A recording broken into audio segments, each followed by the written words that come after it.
এখন এই জয় আমাদের সারা পশ্চিমবাংলার মানুষের জয়, আমাদের সারা বাগদিয়া সিদ্ধপুর গ্রামের মানুষের জয়। তাদের মনে আজ 15 বছরের যে অত্যাচার তারা সহ্য করেছে, আজ তার প্রতিফলন আমাদেরকে তারা ভোটের বোতামের মাধ্যমে দেখিয়ে দিয়েছে। এই জন্য তাদের এত উল্লাস, এবং তারা একসাথে আমাদের সাথে হাত মিলিয়ে গোটা গ্রাম আমরা বিজয় মিছিল আনন্দ উপভোগ করলাম। আমরা সনাতনী যেহেতু, তাই আমাদের খোল করতাল যেহেতু আমাদের ধর্মের একটা সব থেকে বড় অঙ্গ, তাই আমরা সর্বপ্রথম খোল করতালকে আমরা সম্মান দিয়ে সামনের সারিতে রেখে বাকি আমরা আমাদের মিছিলের যে আয়োজন ছিল সেগুলোকে আমরা সমস্ত পেছনে রেখে আমরা সামনে খোল করতালকে রেখে হেঁটে গেলাম।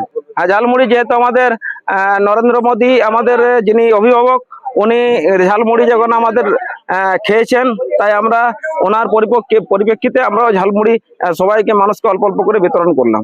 আমাদের এখানে প্রায় 1000 মানুষ আমরা জমায়েত করে আজকে আমরা গোটা গ্রাম বিজয় মিছিলে উৎসবে আনন্দ উপভোগ করলাম। আমার নাম Saroj Mondal, vice president block committee.